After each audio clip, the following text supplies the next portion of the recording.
இயேசு கிறிஸ்து நாமத்தில் உங்களுக்கு கிருபையும் சமாதானமும் உண்டாவதாக என்ற வாழ்த்துகளோடு கூட இந்த மாலை வணக்கத்தையும் தெரிவிக்கப்படுகிறேன்.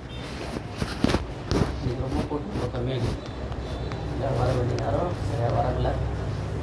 ஸோ ஒவ்வொருக்கும் ஒரு சூழ்நிலை இருக்கும். அதனால் தேவன் நமக்கு இன்றைக்கி கொடுத்த வாய்ப்புக்காக தேவன் நன்றி சொல்லலாம்.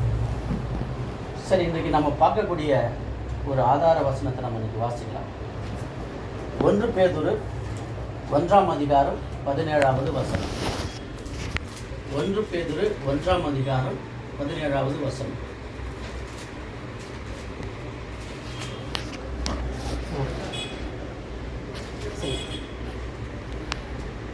அன்றியும் பட்சபாதம் இல்லாமல் அவனவனுடைய கிரியைகளின்படி நியாயத்திருக்கிறவரை நீங்கள் பிதாவாக தொழுது கொண்டிருக்கிறபடியால் இங்கே பரதேசிகளாய் சஞ்சரிக்கும் அளவும் பயத்துடனே நடந்து கொள்ளுங்கள். இந்த வசனம் புரியுதுங்களா? புரியுது? என்ன புரியுது? அந்நியரும் பரதேசியமா இருக்கணும். நம்ம யாரை தெரிஞ்சிட்டு இருக்கோமா? பட்சபாதம் இல்லாமல் பட்சபாதம் இல்லாமல் நியாயம் தீர்க்கிறவரை நம்ம என்ன பண்ணியிருக்கிறோம்? தெரிந்து கொண்டிருக்கிறோம். தெரிந்து கொண்டு இருக்கிறோம். பிதாவாகிய தேவன் இல்லைங்களா? அப்போ இந்த வசனம் என்ன சொன்னால், தேவனிடத்துல பட்சபாதம் இல்லை, அவர் நீதியாக நியாயம் தீர்க்கிறவர் இல்லைங்களா? எப்படி நம்ம செய்கிற கிரியைக்கு தக்கதாக அவர் நீதியாக நியாயம் தீர்ப்பார். நம்முடைய வாழ்க்கை, இந்த உலகத்தில் நம்ம வாழக்கூடிய வாழ்க்கை ஒரு நிரந்தரமற்ற ஒரு வாழ்க்கை. நல்லா புரிஞ்சுக்கணும். நம்ம ஆதாமை போல பல வருஷம் வாழ போகிற வாழ்க்கை இல்லை. இது நிரந்தரமற்ற வாழ்க்கை, கொஞ்ச காலமான ஒரு வாழ்க்கை இல்லைங்களா? இந்த வசனம் அப்படி தான் சொல்லுது. இதெல்லாம் அறிஞ்சுக்கிட்டு நம்ம எப்படி நடக்கிறோம்? ஏன்னா புரிதல் எப்போ பார்த்தாலும் பேரண்ட் சப்ஜெக்டு இதுவே தான் பேசுகிறேன். பைபிள் நிறைய இருக்குது, பேசலாமான்னு. இப்போ இருக்கிற காலகட்டத்துக்கு நம்மளை மாற்றிக்கொள்வதற்கு இதுதான் பேசணும். ஏன்னா நாட்கள் சமீபமாக இருக்கிறது. அப்போ இருக்கிற அந்த கொஞ்ச நேரத்தில், கொஞ்ச காலத்தில் பிதாவையும் குமாரனையும் அறிந்த நாம நம்மள்கிட்ட இருக்கிற எல்லா விதமான கசப்பான காரியங்கள், பாவ காரியங்களை விட்டு இயேசு கிறிஸ்துவை நோக்கி ஓடக்கூடிய ஒரு காலமாக இருக்குது இல்லைங்களா? ஏன் காலம் குறுகி இருக்கிறது, நிரந்தரமற்ற ஒரு நம்முடைய வாழ்க்கையாக இருக்குது இல்லைங்களா? அப்போ நம்ம என்ன பண்ணோம்? பயத்துடனே நடந்து கொள்ளணும்னு சொல்லிட்டு அவர் நமக்கு இங்கே ஒரு எச்சரிக்கை இங்கே கொடுக்குறாரு. அப்போ நம்ம எப்படி இருக்கணும்? யாருக்கு பயப்படணும்? யாருக்கு பயப்படணும்? பட்சபாதம் இல்லாமல் நியாயம் தீர்க்கிறார். வசனம் கூட நல்லா அழகாக சொல்லியிருப்பாங்க. 2 நாளாகமும் 19ஆம் அதிகாரம் 7வது வசனம். 2 நாளாகமும் 19ஆம் அதிகாரம் 7வது வசனம்.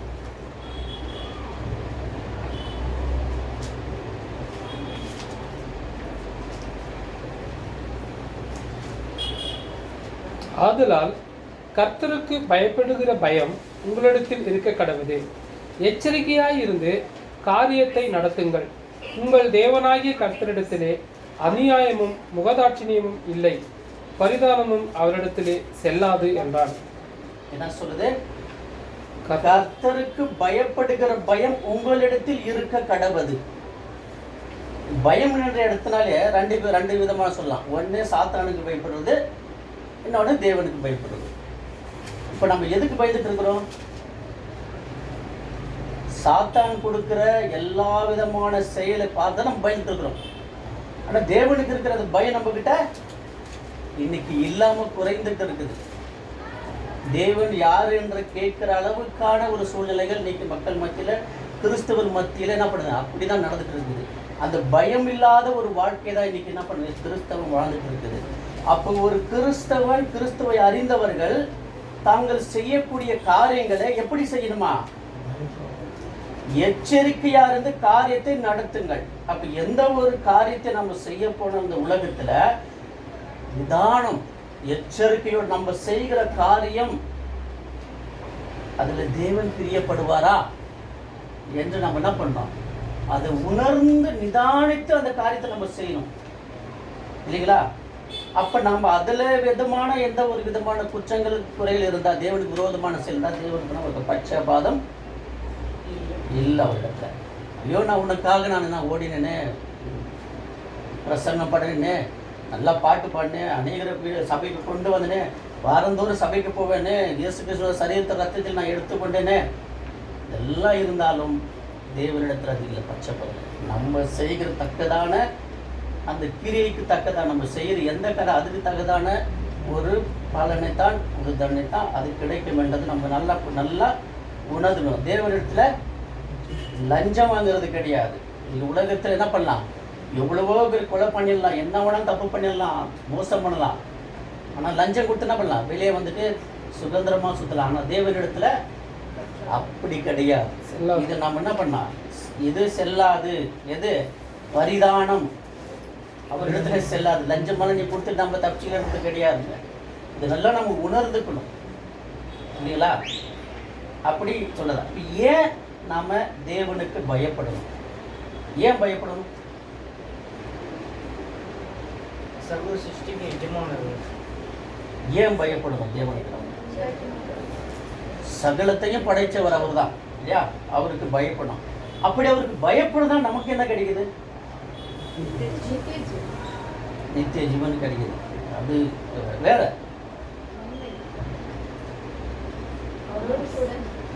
இந்த வசனங்கள் நீதிமொழியில் நிறைய இருக்குத.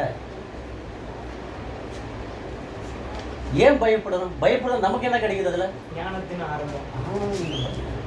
கர்த்தருக்கு பயப்படுதலே ஞானத்தின் ஆரம்பம். அப்ப ஒரு மனுஷனுக்கு ஞானம் வேணும். அன்னைக்கு சாலமோனுக்கு கேட்டாரு இல்லையா, உனக்கு என்ன வேணும்னு சொல்லிட்டு. அவரு கேட்ட எனக்கு பொண்ணு பொருள் எல்லாம் வேணும் கேட்டிருக்கலாம் இல்லையா? அவர் என்ன கேட்டாரு? ஞானம் வேணும்னு சொல்லி. ஏன்? ஞானத்தோடு அந்த ஜனங்களை வழி நடத்துவதற்காக ஒரு ஞானம் கேட்டாரு. ஆனால் எந்த அளவுக்கு அவர் சொல்ற ஞானம் எவ்வளவு ஒரு முக்கியமா இருக்குது. ஸோ அதனாலதான் நம்ம கர்த்தருக்கு என்ன பண்ண பயப்படணும். அந்த பயம் நமக்குள்ள வந்தால் தான் ஒரு ஞானத்தை கொடுக்குறாரு. இல்லை கர்த்தருக்கு பயப்படுதல ஞானத்தின் ஆரம்பம். இது நம்ம கூட வாசிக்கலாம். நீதிமொழி 9:10.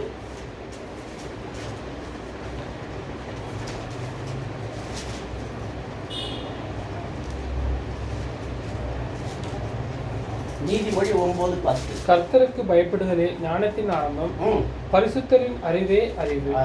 அப்ப கர்த்தருக்கு பயப்பட ஞானத்தின் ஆரம்பம். இப்படி நிறைய வசனங்கள் இருக்குது. சங்கீதம் 111:10, நீதிமொழி 1:7, நீதிமொழி 13:15-33. இப்படி எல்லா வசனத்திலையும் கர்த்தருக்கு பயப்பட ஞானத்தின் ஆரம்பம் சொல்லிட்டு இப்படி சொல்லுது. ஏன் அந்த ஞானம் நமக்கு வேண்டியதாக இருக்குதுனாக்கா, அவருடைய பார்வையில சரியான விஷயங்களை நாம் செயல்படுத்துவதற்கு அந்த ஞானம் நமக்கு உதவியா இருக்கிறது. ஞானம் இல்லாம நம்ம ஒன்றும் செய்ய முடியாது. மூடர் தான் அப்படிப்பட்ட பலவிதமான பாவக்காரியங்கள், பாவமான துச்செயலை செஞ்சிருப்பாங்க. ஆனால் நமக்கு கர்த்தருக்குள்ள பயத்து தான் அந்த ஞானத்தை அவர் கொடுக்கும்போது அவருக்கான காரியங்களை நாம் செயல்படுத்துவதற்காக அது நமக்கு பிரயோஜனம் உள்ளதாக இந்த ஞானம் இருக்கு. இதனால தான் நம்ம கர்த்தருக்கு நம்ம என்ன பண்ணோம், பயப்படணும். அந்த பயம் நமக்குள்ள இருந்தாதான் நம்மளுடைய வாழ்க்கையில் எந்த காரியத்தையும் ஞானத்தோடு செயல்படுத்த முடியும். ஆவிக்குரிய விஷயம் சரி, உலக பிரகாரமான காரியங்களுக்கும் சரி, அது நமக்கு ஒரு உதவியாக இருக்கிறதுன்றதை நம்ம நல்லா உணர்ந்துக்கணும். அப்போ புது சிருஷ்டியாக நாம எந்த காரியத்துல நம்ம பயப்படணும், எந்தெந்த விஷயத்துல நமக்குள்ள பயம் இருக்கணும். நம்ம சவுந்தரன் துணி தனியா இருக்கிறோம். சொல்லுங்க, எந்தெந்த விஷயத்துல நம்ம பயப்படணும்? தேவனுக்கு பயப்படுறோம், ஞானத்தை கொடுத்துருக்காரு, ஞானத்தை பெற்றுக்கொண்டோம், ஞானத்தை பெற்றுக்கொண்ட ஞானம் நடக்கணும் இல்லையா? அப்ப எந்தெந்த விஷயத்துல நம்ம பயம் வரணும்?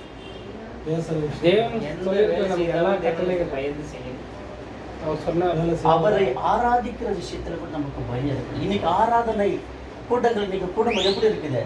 ஏதோ கயாமுயான கத்திக்கணும், டான்ஸ் போட்டுக்கணும், பாட்டிக்கணும், டமான்னு கட்டுக்கணும். அது தேவனுக்குரிய பயம் கிடையாது. அந்த ஆராதனை பயம் இல்லாத ஒரு ஆராதனையா இருக்குது. ஏதோ வந்து ஆராதிக்கிறோம். உண்மையாக நம்ம சபையில் ரொம்ப சந்தோஷப்படும். அந்த பாதர் என்ன பண்ணி இல்லை, ஒரு கிரமமாக உட்காந்து அழகாக ஒரு 2 பாட்டு பாடி புரியாத பாஷையெல்லாம் பாடி என்ன பண்ணோம், தேவனை எப்படியோ ஒரு ஆராதனை செஞ்சிடும் இல்லைங்களா. அப்போ அந்த ஆராதிக்கக்கூடிய விஷயத்தில் நமக்குள்ள என்ன பண்ணோம், அந்த பயம் இருக்கணும். எப்பொழுது வீட்டில் இருந்தாலும் சரி, நீங்கள் ஆலயத்துக்கு போனாலும் சரி, எந்த இடத்துல அந்த பயபக்தி தேவனுக்குள்ளான அந்த முழு பயம். நம்ம அழகாக பாடு இல்லையா, பரலோகமே உண்மை நாங்கள் புதிப்பதாக அங்கே நீங்கள் வாசம் செய்யுங்க. அப்படி பரலோகத்தில் வாசம் செய்கிற தேவனை நம்ம என்ன பண்ணீங்க, ஒரு முழுமையாக அந்த பயத்தோடு என்ன பண்ணோம். அப்போ தேவன் நம்ம மத்தியில் வாசம் செய்கிறாரு. அப்போ அந்த ஒரு உணர்வோடு அவரை நம்ம துதிக்கும் போது, அந்த பயத்தோடு துதிக்கும் போது அவருடைய பிரசன்னத்தை நம்ம என்ன பண்ண உணர முடியும் இல்லைங்களா. அது நம்ம வாசல எபிரெயர் 12ஆம் அதிகாரம் 28வது வசனம். எபிரெயர் 12:28.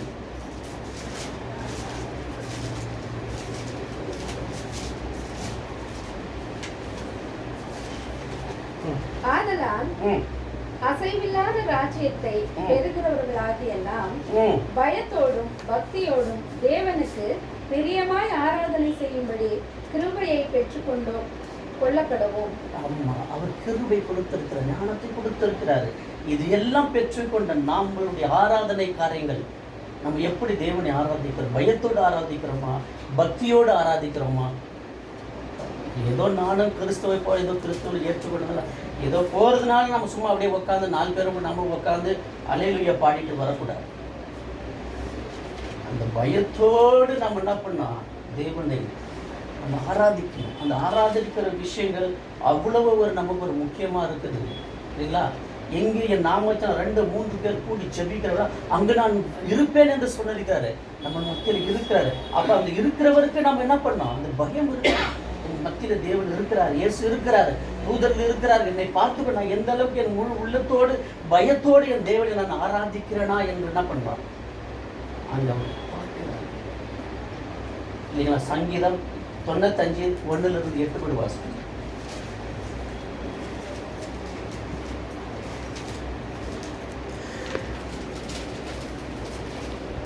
சங்கீதம் 95:1. கர்த்தரை கம்பீரமாய் பாடி நம்முடைய இரட்சணிய கண்மலையை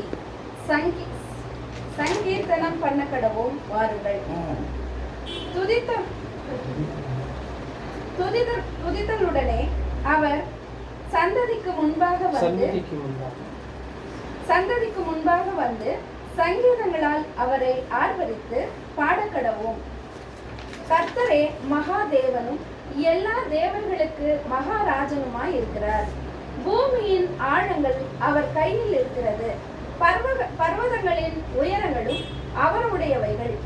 சமுத்திரம் அவருடையது, அவரே அதை உண்டாக்கினார். வெட்டாந்தரையும் அவருடைய கரம் உருவாக்கிற்று. நம்மை உண்டாக்கின கர்த்தருக்கு முன்பாக நாம் பணிந்து குனிந்து முகங்கார் படியிடும் கடவோம் வாருங்கள். இது எல்லாத்தையும் உண்டாக்கியவர் நம்முடைய தேவன். அவர் எப்படி ஆராதிக்கணும், முழங்கால் படியிட்டு பணிந்து குனிந்து அவரை தொழுது கொள்வது. ஸோ அப்படி இருக்கிறார் நம்முடைய தேவன். இன்றைக்கு நிறைய சபைகளில் அந்த ஆராதனைக்குரிய விஷயங்கள் அவ்வளோ ஒரு மோசமான நிலையில தான் போயிட்டு இல்லைங்களா. அப்படி நமக்குள்ள நம்ம எப்பொழுதும் கூடும்போதும் நம்ம தேவனுடைய வீட்டுக்குள்ள நம்ம ஜெபம் பண்ணும் போதும் அந்த முழு பயத்தோடு தேவனிடத்தை நம்ம என்ன பண்ணோம், அந்த ஆராதனைக்குள்ள அந்த விஷயத்துல ஜெபிக்கக்கூடிய விஷயத்துல பயபக்தியோடு நம்ம என்ன பண்ணோம், நமக்குள்ள அதை வளர்த்து கொள்ளணும்.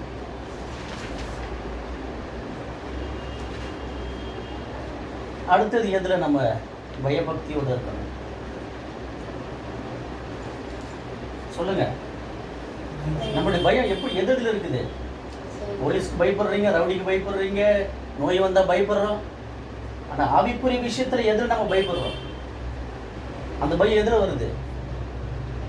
ஆனா அது பயந்ததை தானே நம்மளுக்கு நம்ம சொல்ல முடியலையா? அந்த விஷயத்துல நம்ம பயந்ததை தானே சொல்ல முடியும்.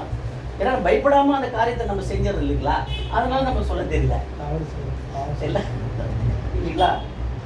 நம்முடைய ரட்சிப்பு நிறைவேற நீங்க என்ன பண்ணணும், பயத்தோடு என்ன பண்ணணும். பிலிப்பியர் 2ஆம் அதிகாரம் 12வது வசனம். 2:12. பிலிப்பியர் 2:12. ஆதலால் எனக்கு பிரியமானவர்களே, நீங்கள் எப்பொழுதும் கீழ்ப்படுகிறபடியே நான் உங்களுக்கு சமீபமாய் இருக்கும் பொழுதும் மாத்திரமல்ல, நான் தூரமாய் இருக்கிற இப்பொழுதும் அதிக பயத்தோடும் நடக்கத்தோடும் உங்கள் ரட்சிப்பு நிறைவேற பிரயாசப்படுங்கள். யார் சொல்ற? அப்போஸ்தலனாகிய பவுல் என்ன பண்றாரு? பிலிப்பியர் சபைக்கு சொல்றாரு இல்லைங்களா? அப்ப அதிக பயத்தோடும் நடுக்கத்தோடும் உங்கள் ரட்சிப்பு நிறைவேற பிரயாசப்படுங்கள். அந்த ரட்சிப்புன்றது நம்ம செஞ்ச நற்கிரியையினால இல்லை. இது நல்லா புரிஞ்சுக்கணும். நம்மளுடைய சொந்த இதனால கிடையாது, இல்லைங்களா? தேவனுடைய கிருபையினால நம்ம என்ன பண்ணுங்க, ரட்சிக்கப்பட்டு இருக்கிறோம். அவருடைய கிருபையினால தான் நம்ம என்ன பண்ணோம், இதை நல்லா மைண்டில் வச்சுக்கணும். நாம் செய்கிற நல்ல காரியமோ எந்த விஷயத்தாலும் நம்ம ஒருபோதும் நம்ம ரட்சிக்கப்படலை, இல்லைங்களா? அவருடைய கிருபையினால இருக்கலாம். அப்போ அந்த கிருபையை கொடுத்து நம்மளை ரட்சித்திருக்கிறார் என்றால் அதை நம்ம எப்படி பயன்படுத்தணும்? பயத்தோடு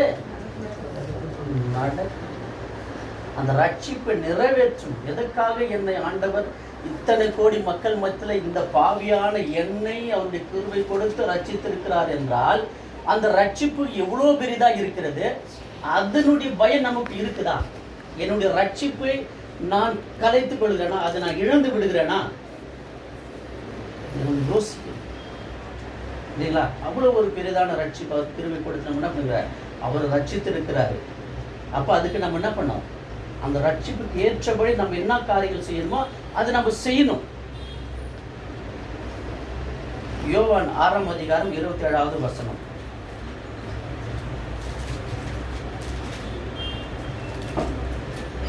அழிந்து போகிற போஜனத்திற்காக அல்ல நித்திய ஜீவன் வரைக்கும் நிலை நிற்கிற போஜனத்திற்காகவே கிரியை நடப்பீங்கள். அதை மனுஷகுமாரன் உங்களுக்கு கொடுப்பார். அழிந்து போகிற போஜனத்திற்காக அல்ல. இன்னைக்கு எப்படி இருக்கிறாங்க? அழிந்து போகிற போஜனத்துக்காக படுகிற ஒவ்வொரு பிரயாசங்கள்,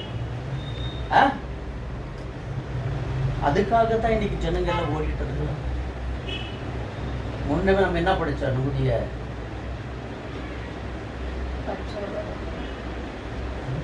எப்படி என்ன படிச்சோம்? 2:4 இல்லை ரசிகள் நம்ம என்ன படித்தோம்? இது சாரி பேதுல 1 நம்முடைய நாட்டில் எப்படி இருக்கு? ஷார்ட் நம்முடைய லைஃப் இல்லைங்களா? பரதேசிகளாக செஞ்சிருக்கோம். சாரி, பரதேசிகளாக நம்ம என்ன செஞ்சீங்களா? அப்போ இந்த பரதேசியாக இருக்கிற கொஞ்ச நாளைக்கு அப்போ நம்முடைய ரட்சிப்புக்கு ஏற்றபடி நம்ம என்ன பண்ணலாம், கிரியை நடப்பிக்கலை. அழிந்து போகிற போஜனத்துக்காகத்தான் இன்னைக்கு என்ன பண்ணிக்கிறோம், நம்முடைய கிரியைகள் நம்ம நடப்பிச்சுட்டு இருக்கிறோம். ஆனால் இங்கே அழகாக வசனம் சொல்லுது, அழிந்து போகிற போஜனத்திற்காக அல்ல, நித்திய ஜீவன் வரைக்கும் நிலைத்திருக்கிற போஜனத்திற்காக உங்கள் கிரியைகளை நடப்பியுங்கள் என்று. அப்ப நித்திய ஜீவனுக்கு ஏதுவான காரியங்களை தான் நம்ம என்ன பண்ணணும், செய்யணும்.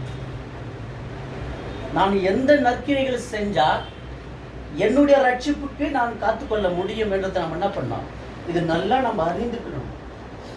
நிறைய தடவை அநேக சகோதரர்களாக பேசியிருப்பாங்க, கேட்டிருக்கிறோம். அப்போ நம்முடைய ரட்சிப்புக்கு என்னென்னலாம் நம்மளுடைய வாழ்க்கையில் செய்யணுன்றத நம்ம என்ன பண்ணணும், நிறைய விஷயங்கள் இருக்குது, நல்ல விஷயங்கள். ஸோ அந்த விஷயத்தை தான் நம்ம என்ன பண்ணணும், நம்ம செய்யணும். அப்போ அந்த ரட்சிப்பு நிறைவதற்காக நமக்குள்ள அந்த பயம் இருக்கணும். இன்னைக்கு உலக காரியத்துக்கு அடைவதற்காக என்னென்னலாம் நம்ம பிரயாசப்படணும், அதை அடைன்றதுக்கோசம் நம்ம என்ன பண்ணுறோம், எவ்வளவோ முயற்சி செய்கிறோம். ஆனால் நம்ம ரட்சிப்பு நிறைவேறுவதற்கு அதை காத்துக்கொள்றதுக்கான முயற்சி நம்ம இன்னைக்கு என்ன பண்ணாங்க, எந்த கிறிஸ்தவர்களும் செய்யலை. சிலர் இருக்கிறார்கள், இருக்கிறாங்க நல்ல ஒரு விசுவாசிகள். ஆனால் நமக்குள்ளே தேவன் சொல்கிறாருனாக்கா அதை நம்ம காத்துக்கணும். ஏன்னா அவர் கிருபை கொடுத்து நம்மளை மீட்டிருக்கிறார். அப்போ அந்த கிருபை நம்ம காத்துக்கொள்ள, அந்த ரட்சிப்பை நம்ம காத்துக்கொள்ளா நம்ம என்ன பண்ணோம், இந்த உலகத்துக்குரிய காரியம் நமக்கு என்னவோ அதோடு நம்ம இருக்கணும். ஆனால் நித்திய ஜீவனுக்கு ஏதுவான விஷயங்கள் நம்மளோட வாழ்க்கை என்ன பண்ணோம், செய்வதற்கு நம்ம என்ன பண்ணோம், பிரயாசப்படணும். அடுத்தது எதுக்காக போய் பண்ணும்,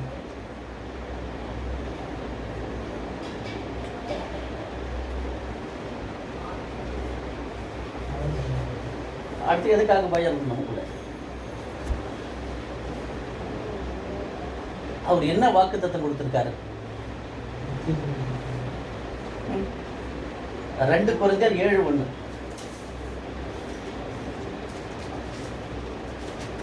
இப்படிப்பட்ட வாக்கு தத்தங்கள் நமக்கு உண்டாயிருக்கிறபடியினால் பிரியமானவர்களே, மாம்சத்திலும் ஆவியிலும் உண்டான எல்லா அசுசியும் நீங்க நம்மை சுத்திகரித்துக் கொண்டு பரிசுத்தமாக்குதலை தேவ பயத்தோடு பூரணப்படுத்த கடவுள். எப்படிப்பட்ட வாக்கு தத்துவம்? எப்படிப்பட்ட வாக்கு தத்துவம் நமக்கு உண்டாயிருக்கு? என்ன சொல்லுங்க.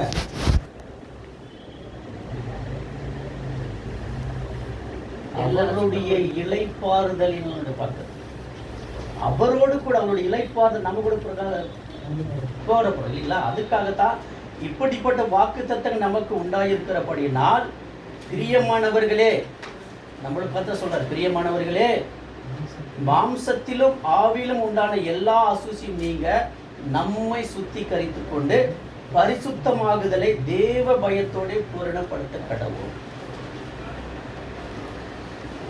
அப்ப நமக்குள்ள இருக்கிற எல்லா விதமான பாவ காரியங்கள் இவையெல்லாம் விட்டு தேவ பயத்தோட என்ன பண்ணா, தேவனுக்கு பயந்து என்ன பண்ணா, அந்த நமக்கு கொடுக்க போற அந்த வாக்கு தத்தத்தை சுதந்திரித்துக் கொள்வதற்கு நம்ம பிரயாசப்படணும், அதை பூரணப்படுத்தணும்.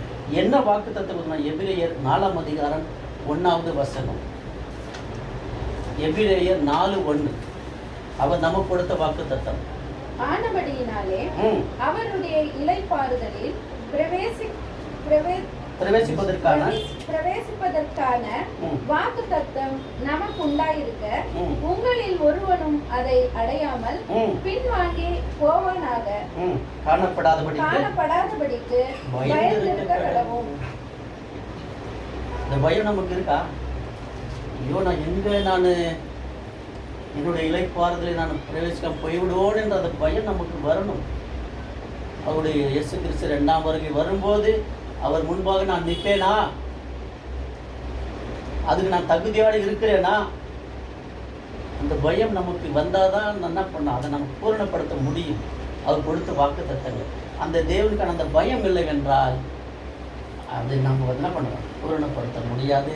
அவர் செஞ்ச வாக்கு தத்தத்தில் நம்ம என்ன பண்ணலாம், பங்கிட முடியாது. அப்போ அதுக்காக நம்ம என்ன பண்ணோம், பயம், தேவனுக்கு ஏற்ற பயம். அவர் ஞானத்தை கொடுக்கிறாரு. அந்த ஞானத்தை பெற்றுக்கொண்டு ஞானத்தோடு இந்த பூமியில் நம்ம வாழும்போது தான் இவை எல்லாவற்றையும் நம்மளை செய்ய முடியும் இல்லைங்களா? இல்லைன்னா நம்ம செய்ய முடியாது. அடுத்தது என்ன? எதுக்காக பயம்? நமக்குள்ள என்ன வரக்கூடாது? பயம் வரக்கூடாது. பயம் வரக்கூடாது. பயம் வரக்கூடாதா? நமக்குள்ள என்ன வரக்கூடாது? பாவம் என்ன இருக்கக்கூடாது? நீங்க நிறைய பேர்கிட்ட இருக்குது. ரோமர் 11ஆம் அதிகாரம் 16லிருந்து 20 வசனம்.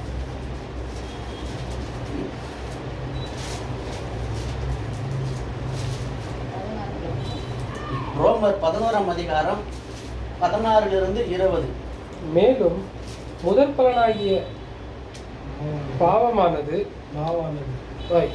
மேலும் முதற் பலனாகிய மாவானது பரிசுத்தமாய் இருந்தால் பிசைந்த மா முழுவதும் பரிசுத்தமாய் இருக்கும். வேரானது பரிசுத்தமாய் இருந்தால் கிளைகளும் பரிசுத்தமாய் இருக்கும்.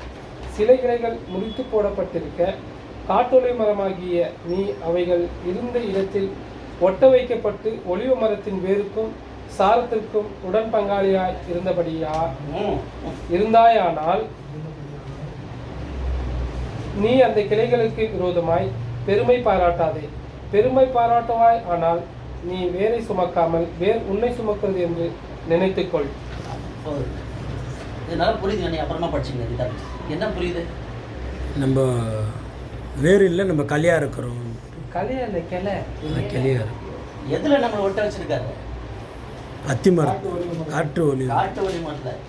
அவர் வந்தது இஸ்ராயல் ஜனங்களுக்காக. ஏன்னா அவங்க விசுவாசம் விட்டதுனால நம்மளை கொண்டு ஒட்டி வச்சுக்கிறாரு. இதுல நீ என்ன பண்ணுங்க, பெரியவன் பாட்டு, இது எனக்கு எல்லாம் தெரியும், நான் தான் ரட்சிக்கப்பட்ட, நான் தான் போகிறது, நீ ஒண்ணுங்கள், இதுல நீ பெருமை பாராட்டி கொள்ளக்கூடாது இல்லைங்களா?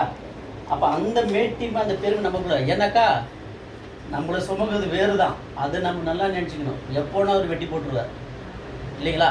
அப்போ இந்த விஷயத்தில் நமக்குள்ள மேட்டிமை வரக்கூடாது. இதை நம்ம என்ன பண்ணோம், அந்த பயத்தோட நம்ம இது பண்ணோம். ஏன் அப்படி சொன்னார்? எதுக்காக அப்படி சொன்னார்? நீங்கள் மேட்டிமை வரக்கூடாது ஏன் அப்படி சொன்னார்? தேவனுக்கு பிடிக்காத 4 விஷயங்கள். ஏன் அப்படி சொன்னார்னாக்கா, அதே ரோமர் 11ஆம் அதிகாரத்தில் 21, 22 வசனம் பண்ணுங்க. கிளீனா கேளுங்க எதுக்காக சொன்னார். ரோமர் 11ஆம் அதிகாரம் 21, 22வது வசனம். சுபாவ கிளைகளை தேவன் தப்ப விடாதிருக்க உன்னையும் தப்ப விட மாட்டார் என்று எச்சரிக்கையாயிரு. ஆமா. அடுத்தது 22. ஆகையால் தேவனுடைய தயவையும் கண்டிப்பையும் பார். வீழ்ந்தவர்களிடத்திலே கண்டிப்பையும் உன்னிடத்திலே தயவையும் காண்பித்தார். அந்த தயவிலே நிலைத்திருப்பாயானால் உனக்கு தயவு கிடைக்கும். நிலைத்திராவிட்டால் நீயும் வெட்டுண்டு போவாய். புரிஞ்சுதா? சுபாவ கிளைகளை தேவன் தப்ப விடாதிருக்க உன்னை தப்ப விட மாட்டார் என்று எச்சரிக்கிறார். அவங்களே அவர் விடல, அவருடைய சொந்த ஜனத்தை உன்னை விட்டுடுவாரா? நீ அதை குறித்து என்ன பண்ணக்கூடாது, பெருமை பாராட்ட மேட்டுமை போடக்கூடாதுன்னு அவர் என்ன பண்ணி எச்சரிக்கிறாரு. ஆகையால் தேவனுடைய தயவையும் கண்டிப்பையும் பார். அவங்களை கண்டிச்சார், அவங்க பட்ட தப்புக்கு தண்டிச்சாரு, அடி கொடுத்தாரு இல்லைங்களா? விழுந்தவர்களிடத்திலே கண்டிப்பையும் அவங்களதான், அவங்க விழுந்து போனாங்க, அவங்களை கண்டிச்சாரு. உன்னிடத்துல நம்மிடத்துல தயவையும் காண்பித்தார். நமக்கு எவ்வளவோ தயவு காண்பிக்கிறார். இதை நல்லா உணர்ந்து கூட நம்ம எவ்வளவோ தயவு, நம்ம தவறும் போதெல்லாம் அவருடைய கிருபை கொடுத்து நம்ம மன்னித்து தயவு நம்ம இரக்கத்தை காட்சி என்ன பண்றாரு, அவ்வளவோ அன்பு கூர்ந்து நம்மளை நேசிக்கிறாரு. அந்த தயவிலே நிலைத்திருப்பையானால் அப்ப நம்ம சேர்த்தப்ப உணர்ந்து அதை நம்ம நிலைச்சிருக்கணும்னா அந்த தயவு நமக்கு கண்டிப்பா அவர் கொடுப்பாரு, கிடைச்சிட்டு இருக்கும். அப்படி நிலைத்திராவிட்டால் நீயும் வெட்டுண்டு போவாய். எது நமக்கு வேணும்? அவருடைய தயவு வேணுமா இல்ல கட் ஆஃப் முடிஞ்சிச்சு அவ்வளவுதான்? இதை நம்ம யோசிக்கணும். நம்ம கிறிஸ்துக்குள்ள வந்துட்டா மட்டும் பெருசு கிடையாது. அவருக்கு பயந்து அவர் வார்த்தைப்படி நம்ம நடக்கணும், செயல்படுத்தணும். இப்பெல்லாம் நம்ம ஹிஸ்ட்ரியெல்லாம் பைபிளை போட்டு ஹிஸ்ட்ரி படிச்சுக்கினால நம்ம இருக்க முடியாது.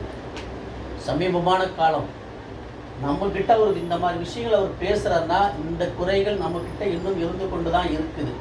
இது பரலோகத்துக்கு நம்ம போக முடியாத ஒரு தடையாக இருக்குது. ஏன்னா அவ்வளவாய் நம்மளுடைய தேவன் நம்மளை நேசிக்கிறதுனால அவர் நம்மளோட என்ன பண்ணுறாரு, அவர் வார்த்தை நம்மளுக்கு பேசி நம்மளை சீர்படுத்துவதற்காக அவர் இப்படிப்பட்ட காரியங்களை நம்ம தொடர்ந்து என்ன பண்ணுறாரு, அவர் பேசிக்கிட்டு வரார். நான் இந்த சப்ஜெக்ட் நான் சடனாக நான் ஒருத்தர் யாருன்னா சொல்லலான்னு நினச்சேன். சரி யார்கிட்ட சொல்கிறதுன்னு சொல்லி தெரியாமல் நான் என்ன பண்ணிட்டேன், நான் என்னப்போ நான் பேசணும். ஜஸ்ட் இந்த பேருந்தில் படிக்கும்போது டக்குன்னு இந்த 7ஆம் வசனம் 17ஆம் வசனம் இது என்னன்ற அப்படி பார்க்கும்போது தான் அவ்வளோக்குள்ளே இவ்வளோ வச்சுட்டு இருக்கார். பாருங்கள் எப்படி நம்மளோட தேவன் அந்த அளவுக்கு அவர் என்ன பண்ண நம்மளை அவ்வளோவா நேசிக்கிறார்.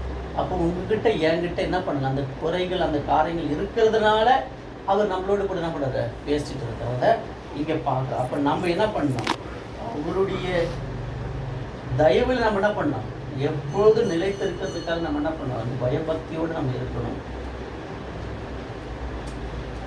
அப்புறம் எதில் நம்ம என்ன பண்ணணும்,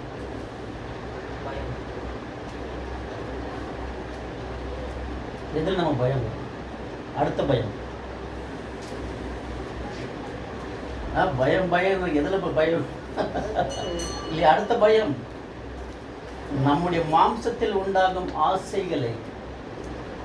எவ்வளவோ ஆசைப்படுற உலகத்தை பார்க்க முடியும், திரும்பினாலே போதும், இது ஒரு ரோட்டு பக்கம் போனாலும் போதும், எதை பார்த்தாலும் நம்மளுக்கு ஆசை வருது. அந்த ஆசையை நம்ம என்ன பண்ணணும், வரக்கூடாதுன்னு அதுக்குள்ள நம்ம பயம் இருக்கணும். 1 பேதுரு 2:11 1 பேதுரு 2:11. பிரியமானவர்களே, அந்நியர்களும் பரிதேசிகளாக இருக்கிற நீங்கள் ஆத்மாவுக்கு விரோதமாய் போர் செய்கிற மாம்ச இச்சைகளை விட்டு விலகி இல்லை. ஆமா, நம்மளுடைய ஆத்மா, நம்மளுடைய சரீரத்தில் இருக்கிற, ஏன்னா நம்ம அந்நியரும் பரதேசிகளுமா இருந்தோம். அப்படி இருந்த நம்மை என்ன பண்ணாரு, அந்த அத்தி மரத்துடைய அந்த ஒலிவ மரத்து கிளையை நம்ம என்ன பண்ண ஒட்ட வச்சு அவருடைய கிருபையை கொடுத்து இந்நாள் வரைக்கும் நடத்திட்டு வந்த நம்மளுடைய தேவனுடைய இதெல்லாம் நம்ம உணர்ந்து இதெல்லாம் அனுபவிச்ச வாழ்க்கையில இன்னமும் அந்த மாம்சத்துக்குரியான காரியங்கள், அந்த ஆசை இச்சைகளை நாம் தொடர்ந்து அதை செய்வோமானால் எப்படி இருக்குது? அப்ப நம்ம என்ன பண்ணோம், ஆசை, எதை பார்த்தாலும் ஆசை இன்னைக்கு வந்துட்டு. ஏன்னா உலகம் அப்படி சாத்த என்ன பண்ணிட்டுக்கிறான், உலகத்தை அப்படி வச்சுட்டு இருக்கிறான். இப்ப அப்படியே இழுக்குதுங்க, எதை பார்த்தாலும் கண்ணு இழுக்குது. அப்படி அதை பார்க்கலாம். ஸோ இதில் நாம் என்ன பண்ணோம், பயம் இருக்கு. ஐயோ இது தேவனுக்கு பிடிக்காத காரியம். அதை நம்ம என்ன பண்ணோம், பயத்தோடு என்ன பண்ணோம் இருக்கணும். அது ரோமர் 13ஆம் அதிகாரம் 13-14 வசனத்தில் வாசிக்கலாம். ரோமர் 13ஆம் அதிகாரம் 13-14 வசனம்.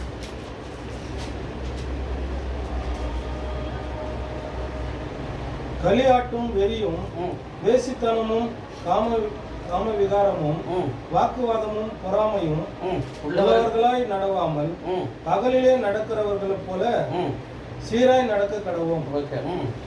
துர்இச்சைகளுக்கு இடமாக உடலை பேணாமல் இருந்து கர்த்தராகிய இயேசு கிறிஸ்துவை தரித்துக் கொள்ளுங்கள். அப்ப துர் இச்சை இதுக்கு நம்ம உடலை நம்ம பண்ணக்கூடாது, இதுக்காம இயேசு கிறிஸ்துவை நம்ம என்ன பண்ணோம், தரித்து கொள்ளணும்.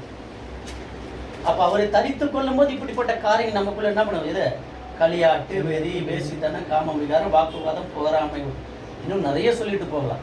அப்ப இதெல்லாம் இயேசு நம்ம தரித்து கொள்ளும் போது இந்த காரியங்கள் நம்மளுக்குள்ள வராது, சரிங்களா?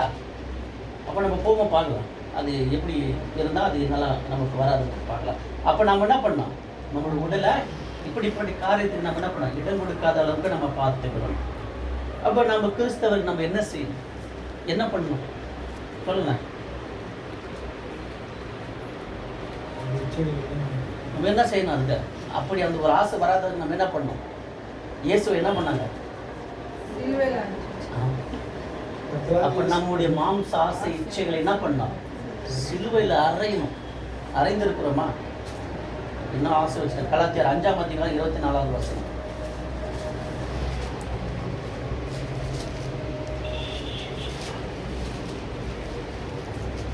கலாத்தியர் 5:24. கிறிஸ்துவர்கள் தங்கள் மாம்சத்தையும் அதன் ஆசை இச்சைகளையும் சிலுவையில் அறைந்திருக்கிறார்கள். அப்ப நம்ம என்ன பண்ணோம், இந்த பாவ காரியங்கள் எல்லாத்தையும் என்ன பண்ணோம், சிலுவையில் அடிச்சு இல்லையா? அப்ப உண்மையான கிறிஸ்துவ தான் இந்த காரியங்களை அடிப்பாங்க. இது என்னுடைய விசுவாசத்துக்கு, என்னுடைய ரட்சிப்புக்கு இது தடையாக இருக்கிறதுனால இதை நான் என்ன பண்ணோம், தள்ளிடுவோம். இப்போ நம்ம வீட்டில் ஒரு சாதாரண ஒரு பாத்திரம் இருந்தாங்க, அது தேவையில்லாத இன்னும் வச்சுட்டு இருக்குமா, ஏன் அந்த குப்பையை வச்சுக்கணும், தூக்கி விசிறிட மாட்டோமா? ஸோ அந்த மாதிரி தான் நமக்குள்ள என்ன பண்ண, அந்த குப்பைகள் இருந்துச்சுனாக்கா இது நம்மளுடைய ரட்சிப்புக்கு என்ன பண்ணுறது, ஒரு தடையாக இருக்கிறத நம்ம அதை உணரணும். அதே போல் 1 யோவான் 2ஆம் அதிகாரம் 15-17 வசனம்.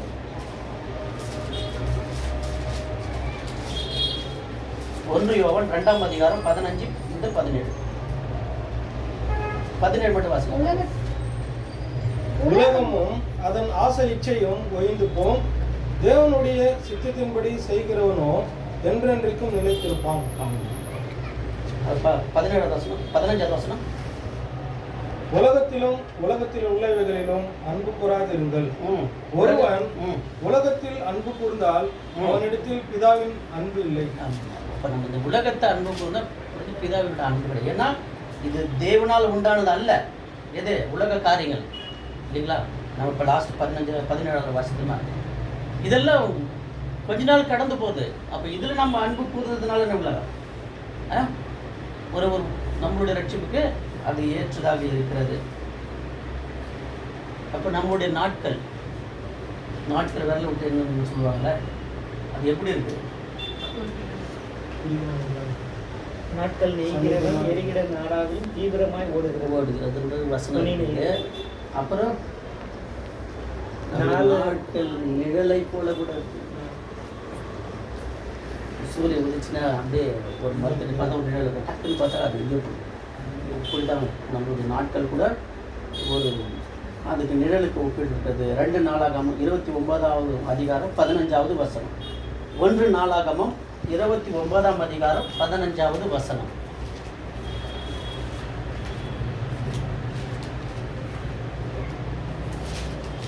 ஒன்று நாளாகமம் 29:15.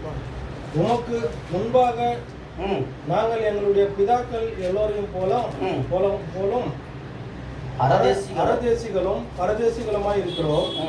பூமியின் மேல் எங்கள் நாட்கள் ஒரு நிழலை போல இருக்கிறது. நிலைத்திருப்போம் என்னும் நம்பிக்கை இல்லை. நம்பிக்கையே இல்லை. அப்படி இருக்கிற நம்முடைய நாட்கள் இல்லையா, நிழலை போல இருக்கிறது. நம்ம ஒரு பரிதேசி இல்லையா. அப்படி இருக்கும்போது நம்முடைய லைஃபுக்கு நம்ம என்னென்னலாம் செஞ்சுட்டு இருக்கோம். இன்னைக்கு அவருக்கு பிடிக்காத காரியங்கள் தான் இன்னைக்கு அதிகமாக இன்னைக்கு செஞ்சுட்டு இருக்கோம்.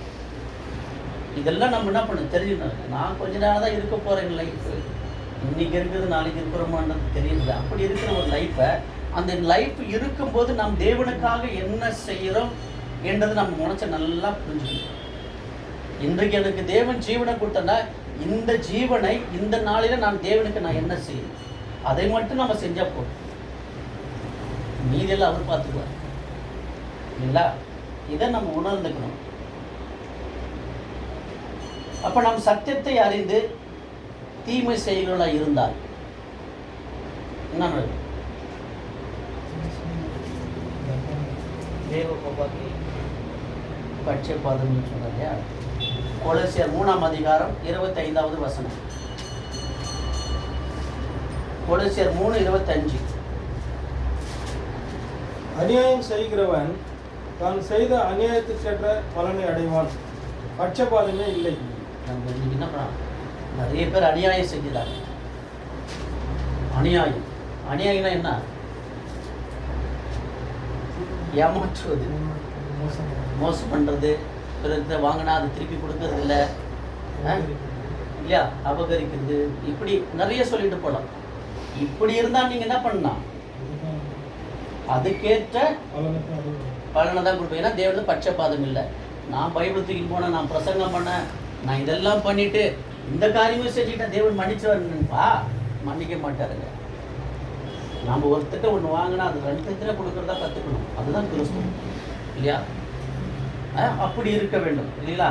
அதே மாதிரி 2 Corinthians 5:10 எங்க நிற்கணும், நியாயஸ்தானத்துக்கு முன்பாக நிற்கணும். லூக்கால கூட சொல்லப்படுது, கணக்கு சொல்லணும். நம்ம என்னென்ன சொன்னா தேவன் முன்பாக ஒவ்வொரு இதுக்கு நம்ம பேச ஒவ்வொரு வார்த்தையில பண்ணோம், அவர் கணக்கு சொல்ல வேண்டியதா இருக்கு. ஏனென்றால் சரீரத்தில் அவனவன் செய்த நன்மைக்காவது தீமைக்காவது தக்க பலனை அடையும்படிக்கு நாம் எல்லோரும் கிறிஸ்துவின் நியாயஸ்தானத்திற்கு முன்பாக வெளிப்பட வேண்டும். இப்போ நம்ம ஒரு நாளைக்கு ராஜா வரும்போது பாப்பா கேட்பார், ஒவ்வொரு வார்த்தைக்கும் அவர் நம்ம என்ன பண்ண கணக்கு சொல்லணும். அவர் நியாயஸ்தானத்துக்கு முன்பாக நிற்கணும். இவர் பிரசங்கம் பண்ணார், இவர் பண்ணதெல்லாம் என்ன தெரியுமா, அங்கே போட்டு காமிச்சுடுவார்.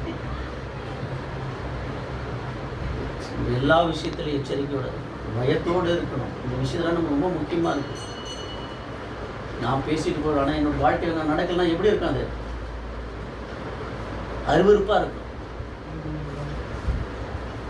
இதெல்லாம் நம்ம என்ன பண்ணணும், உணர்ந்து கொள்ள வேண்டியத ஒரு காரியமாக இருக்கு. அப்போ நம்மளுடைய கிறிஸ்துவ வாழ்க்கையில் நம்ம எல்லாம் கிறிஸ்துவ அறிந்திருக்கு இல்லையா, கிறிஸ்துவ தரித்திருக்கு இல்லையா. அப்போ நம்மளுடைய வாழ்க்கையில் எப்படி நீங்கள்லாம் வாழ்ந்துட்டு இருக்கீங்க, நம்ம எப்படி வாழ்ந்துட்டு இருக்கோம், நம்மளுடைய பார்த்து மற்றது எப்படி சொல்லணும். நம்மள யாராவது சொல்லிக்கிறாங்களா, அப்படி நம்மள யாராவது சொல்லி கிறிஸ்துவ யாராவது சொல்லிக்கிறாங்களா, சொல்லிக்கிறாங்களா? சும்மா சொல்லியிருப்பாங்க. கிறிஸ்துவ உண்மையான உள்ளத்திருந்தா முழுமையாக வந்திருக்காது ஒரு கிறிஸ்துவ. மத்திய 5ஆம் அதிகாரம் 16வது வசனம். இது என்ன இதுவரை யாரும் கிறிஸ்துவ சொன்னதே கிடையாது. ஏன்னா என்கிட்ட அது இல்லையே. இவ்விதமாய் மனுஷர் உங்கள் நற்கிரியைகளைக் கண்டு ம். பரலோகத்தில் இருக்கிற உங்கள் பிதாவை மகிமைப்படுத்தும்படி உங்கள் வெளிச்சம் அவர்கள் முன்பாக பிரகாசிக்க கடவுள். எங்க பிரகாசிக்குது வெளிச்சம்?